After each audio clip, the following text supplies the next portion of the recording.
Hello everyone, good afternoon all of you. है ना, आज बाढ़ के टॉपिक पे विशेष चर्चा करने जा रहे हैं।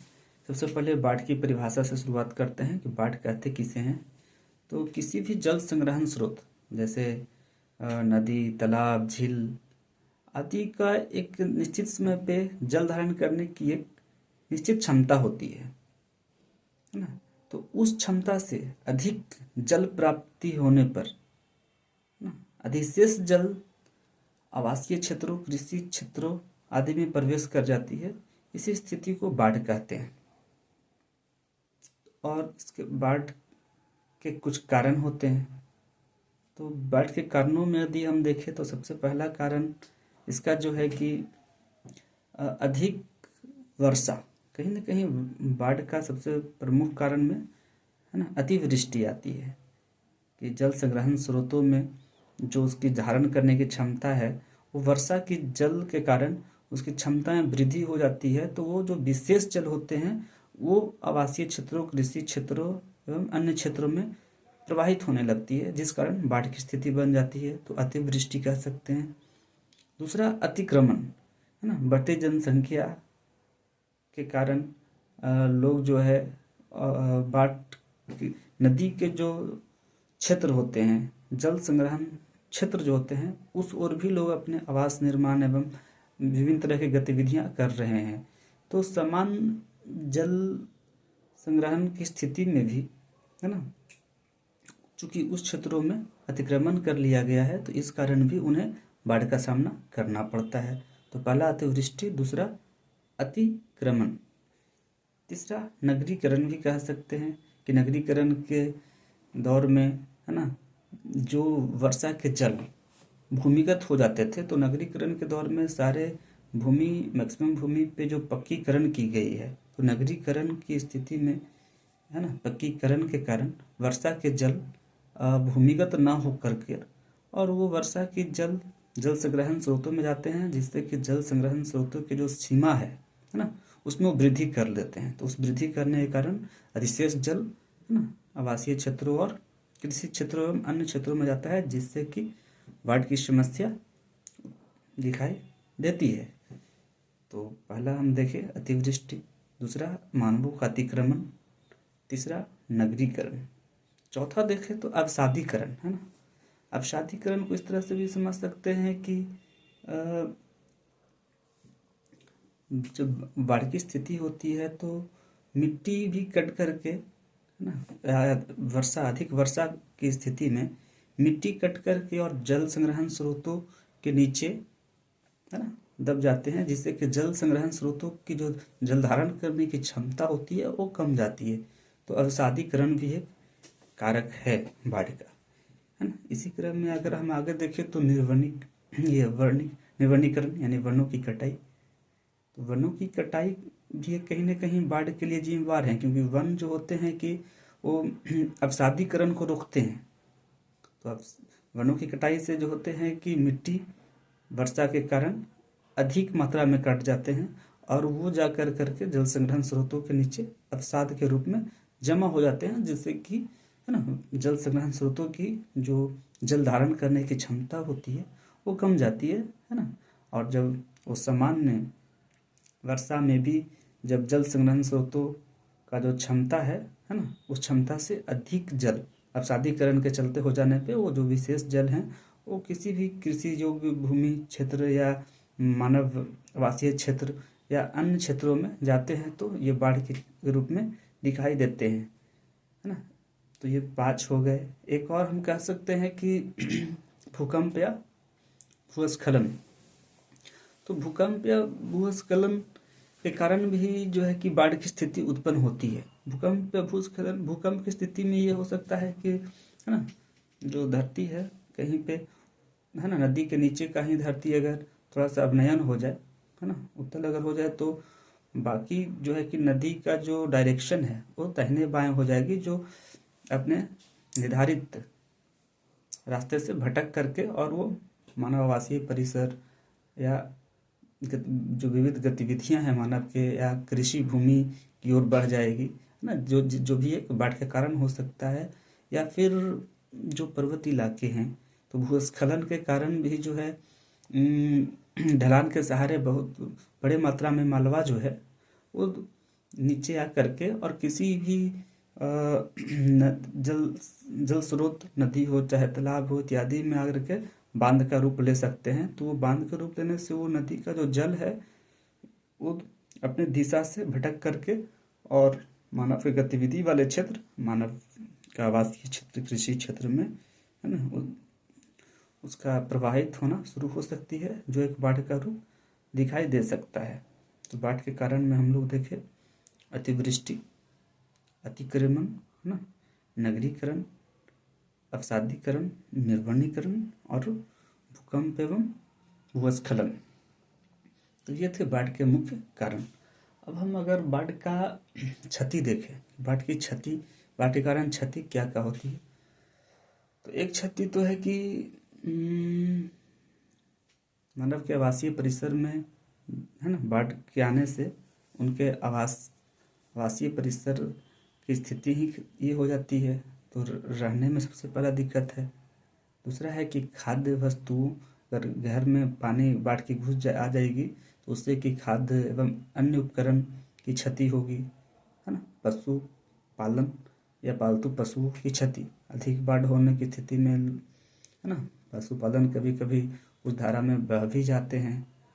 तो ये भी कहा जा सकता है कि पालतू पशुओं का नुकसान हो सकता है, फसलों का भी नुकसान हो जाता है। अगर कृषि क्षेत्र में बाढ़ प्रवेश कर जाएगी तो खड़ी फसल हो या खलिहान में कटा हुआ फसल हो, दोनों ही तरह के फसल, है ना, उसे क्षति होती है। तो बाढ़ के कारण फसलों की क्षति भी होती है।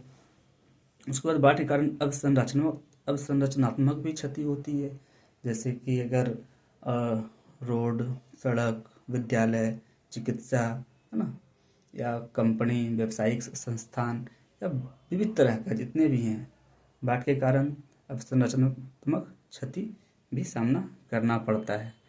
और ये क्षति जो है बाढ़ से ना सिर्फ बाढ़ बल्कि बाढ़ के उपरांत भी बहुत सारे ऐसे क्षति हैं जो देखने को मिलते हैं। जैसे चिकित्सा क्षेत्र में अगर कोई किसी अस्पताल, है ना, गिर गया हो या वहाँ बहुत बड़ी मात्रा में बाढ़ की जल चली गई हो जिससे कि वहाँ कार्य बाधित हो गए हों, तो बहुत दिनों तक वहाँ पे फिर उस व्यवस्था को बनाने में समय लगते हैं, अब संरचना को बनाने में या फिर वहाँ पे समान स्थिति को लाने में समय लगता है, जिससे कि, है ना, चिकित्सा व्यवस्था प्रभावित होते हैं। उसी तरह से विद्यालय को देखें तो विद्यालय का अवसंरचनात्मक स्थिति का अगर क्षति होती है तो वहाँ, है ना, पाठन काफ़ी समस्या आती है। तो बाढ़ उपरांत क्षति हम लोग देख सकते हैं, या सड़क पुल अगर समझ लीजिए कि क्षति होती है तो फिर आवागमन सुचारू रूप से नहीं हो पाते हैं, है ना। उसी तरह से बाढ़ के बाद जो है कि अवसाद, है ना, कृषि योग्य भूमि में चले जाते हैं, जिससे कि कृषि भूमि की जो उर्वरक क्षमता है वो भी कहीं ना कहीं कम जाती है। तो बाढ़ के कारण, है ना, उर्वरक क्षमता की कमी भी देखने को मिलती है। उसी तरह से व्यावसायिक केंद्रों के विनष्टीकरण, अब व्यावसायिक केंद्रों की विनष्टीकरण से तो बहुत ही बड़ी समस्या हो सकती है। जैसे पहला तो रोजगार का ही समस्या हो जाएगा, जहाँ लोग काम करते थे अब वो भी नष्ट हो गया है, तो तत्काल तो बहुत सारे रोजगार विहीन हो जाएंगे लोग। और रोजगार विहीन होने से क्या क्या हो सकता है, तो गरीबी हो सकता है। रोजगार नहीं होने से गरीबी होगा तो बीमारी भी होगा उससे, है ना। फिर सामाजिक तनाव उत्पन्न होंगे और यहाँ तक कि मृत्यु दर में भी वृद्धि हो सकती है। तो ये क्षति होते हैं, विविध तरह के क्षति देखने को मिलती है। तो हमने देखा बाढ़ का परिभाषा, है ना, बाढ़ के कारण हम लोग देखे अतिवृष्टि, है ना, अतिक्रमण, नगरीकरण, अवसादीकरण, है ना, निर्वनीकरण और भूकंप एवं भूस्खलन। इसके क्षति में हम लोगों ने देखा कि मानव के आवासों की क्षति होती है ना, खाद्य एवं अन्य उपकरणों की क्षति होती है ना, पशुपालन की क्षति होती है, फिर खेत में फसलों की क्षति होती है, कृषि योग्य भूमि में उर्वरक क्षमता जो है उसकी क्षति होती है, अवसंरचनात्मक विनाश होता है, और फिर बाढ़ उपरांत भी बहुत तरह के नुकसान होते हैं, है ना। जैसे कि विद्यालय का अवसंरचनात्मक यानी उसको ढह जाने के कारण वहाँ पढ़ाई लिखाई में दिक्कत होगा, अस्पताल में बाढ़ की पानी जाने से और उसकी अवसंरचनात्मक, है ना, स्थिति में परिवर्तन आने से वहाँ चिकित्सा व्यवस्था में दिक्कत होगी। इसी तरह से पेयजल स्रोतों में भी तो अशुद्धि होगी, जिससे कि पेयजल, है ना, शुद्ध नहीं प्राप्त होने से भी बीमारी की स्थिति हो सकती है। सड़क और पुल क्षतिग्रस्त हो सकते हैं, जिससे कि आवागमन में दिक्कत हो सकती है ना। व्यावसायिक केंद्रों, है ना, व्यावसायिक केंद्रों के विनिष्टीकरण से बेरोजगारी की समस्या होगी, गरीबी की समस्या होगी, सामाजिक तनाव होंगे, है ना, और यहाँ तक कि मृत्यु दर में वृद्धि होगी। अब इसके उपाय, कि बाढ़ के उपाय क्या क्या हो सकते हैं। जो जो कारण थे वो उपाय में हो जाएंगे। जैसे कारण में थे कि अतिक्रमण कर लेते हैं हम लोग जल स्रोत के पास, तो अतिक्रमण से बचें, है ना। अपने को भी गतिविधि जल संग्रहण क्षेत्रों में ना करें। तो एक तो ये है कि अतिक्रमण से बचें, है ना। दूसरा हम ये कह सकते हैं कि अवसादीकरण जो हो रहा है, या निर्वनीकरण के कारण हो रहा है, या फिर बाढ़ आने से जल जो बहुत सारे गाद को लेकर के आते हैं, जिससे कि जल संग्रहण स्रोतों के नीचे गाद बैठ जाते हैं जो अवसाद कहलाते हैं। तो अवसादों का समय समय पे अगर निकाल लिया जाए, सफाई कर लिया जाए, तो इससे भी जल संग्रहण स्रोतों की क्षमता बढ़ेगी और इससे बाढ़, है ना, बाढ़ में कमी आएगी। तो हम लोग देख सकते हैं कि अतिक्रमण से बचें, अवसादीकरण को दूर करें, निर्वनीकरण न करें यानी वनीकरण करें ना, पेड़ों की कटाई नहीं करें। पेड़ों की कटाई नहीं करने से गाद या अवसाद या जो मृदा अपरदन होता है वो रुकेगा, और जिससे कि, है ना, उसके जल संग्रहण जो स्रोत है उसकी जो क्षमता है उसमें वृद्धि होगी और बाढ़ में कमी देखने को मिलेगी। फिर है कि तटबंधों की ऊंचाई बढ़ा करके, और एक और उपाय है कि पर्वतों एवं पठारों पे भी जो बड़े अतिवृष्टि के कारण जो बड़े मात्रा में जल की मात्रा जल संग्रहण स्रोतों में आते हैं, तो पहाड़ों पे ही तटबंध बना दें। और अतिवृष्टि, है ना, के समय जो है कि एक एक करके तटबंधों को खोल करके और कम कम मात्रा में, है ना, जल को जल संग्रहण स्रोत से लाएं, ताकि जो है कि बाढ़ की समस्या से बचा जा सकता है। और वृक्षारोपण करें, अधिक से अधिक पेड़ लगाए। तो अब एक है कि कुछ और तकनीकी उपाय, कभी कभी परीक्षा में प्रश्न पूछे जाते हैं कि तकनीकी उपाय भी बताएं, यानी कि विज्ञान एवं प्रौद्योगिकी के सहायता से कैसे बाढ़ पर नियंत्रण किया जा सकता है। तो इस क्षेत्र में हम देख सकते हैं कि सबसे पहला है कि प्रशिक्षित किया जाए। बाढ़ एरिया के जो लोग हैं, जिधर ज़्यादा बाढ़ आती है उधर के लोगों को प्रशिक्षित किया जाए। तो प्रशिक्षित किस तरह से किया जाएगा, है ना। एक तो है कि उन्हें ये पता होना चाहिए कि उस एरिया में जो है कि अधिक ऊंचाई वाले क्षेत्र क्या क्या हैं, है ना। वहाँ जा कर के वो लोग अपना आश्रय स्थल बना ले, है ना। तो एक तो है कि ऊंचाई वाले स्थानों को उनको पता होना चाहिए। दूसरा है कि तैरने का प्रशिक्षण सभी को मिलना चाहिए उस क्षेत्र के लोगों को, है ना, ताकि बाढ़ की स्थिति में वो अपना बचाव कर सके। फिर है कि बांस या अन्य लकड़ी उपकरण से नौका बनाना जानते हो, नौका बनाने का अभ्यास हो, है ना। तो नौका बना करके वो पहले से भी रखे उस स्थिति में, और आराम से अपने जान माल का सुरक्षा वो कर सकते हैं इस तरह से। इसके अलावा मौसम तकनीकी उपग्रह के सहायता से भी भविष्यवाणी की जा सकती है कि, है ना, उस क्षेत्र में, किसी विशेष क्षेत्र में जिधर बाढ़ आने की संभावना रहता है कि उधर बाढ़ आने की संभावना क्या है। तो मौसम तकनीकी उपग्रह के सहायता से समय समय पे यह भविष्यवाणी करते रहना चाहिए उस क्षेत्र में, जिससे कि बाढ़ आने की स्थिति में भी जान माल का सुरक्षा किया जा सके।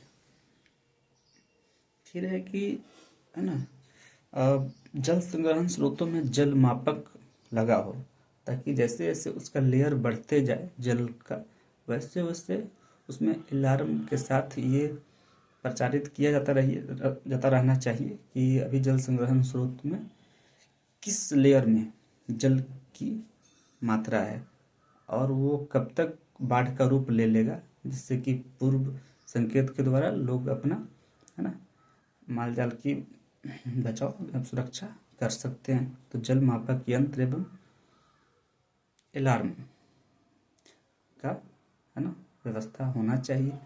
उसके बाद हम देख सकते हैं कि सुदूर संवेदन उपग्रह के माध्यम से भी जल संग्रहण स्रोतों में जल का जो लेयर है उसका जानकारी प्राप्त किया जाता रहना चाहिए और उसके बारे में लोगों को बताया जाता रहना चाहिए, है ना, जिससे भी बाढ़ आने की स्थिति में लोग अपना जान माल की सुरक्षा कर सकते हैं। उसके बाद है कि नहरों का निर्माण करके, यह बहुत ही अच्छा उपाय है ना, इस पे चूंकि नहर को ये करके कि बाढ़ वाले क्षेत्र से जो जल हैं वो जल अभाव वाले क्षेत्र तक नहर के माध्यम से उसके जल राशि को एक जगह से दूसरी जगह ले करके और जल अभाव वाले क्षेत्र को, है ना, जहाँ सूखा की स्थिति है ना, वहाँ जल की पूर्ति कराया जाए और इससे जहाँ जल का वृद्धि हो गई है, जहाँ बाढ़ आने की संभावना है, तो उससे बाढ़ आने से भी रोकी जाएगी और जल अभाव क्षेत्रों में जल की कमी को भी पूरा किया जाएगा। तो नहरों का निर्माण करके भी बाढ़ की स्थिति से बची जा सकती है। और नेक्स्ट है कि आपदा मोचन बल जो होते हैं डीआरएफ, तो उन्हें और प्रशिक्षित किया जाए एवं हेलीकॉप्टर का ही प्रशिक्षण दे करके हेलीकॉप्टर के माध्यम से भी, है ना, विविध तरह के राहत, है ना, का मुहैया कराया जाए और लोगों की जान माल की सुरक्षा भी की जाए। तो आपदा मोचन बल भी एक ये है। और एक और हो सकता है कि शेल्टर बनाने का या आश्रय, है ना, बनाने का भी उन्हें कला पता हो, ताकि अगर अलग कहीं वहाँ से बच करके अपना जाते हैं तो विविध तरह के टेंट टाइप का, है ना, तंबू आकार का वो बना करके और, है ना, अस्थायी रूप से अपना निवास कर सकते हैं। तो आज हमने बाढ़ का विशेष चर्चा की है, बाढ़ का परिभाषा बताया गया है, बाढ़ का कारण, है ना, बाढ़ से जो क्षति होती है और फिर बचाव के उपाय, एक सामान्य उपाय और एक तकनीकी उपाय।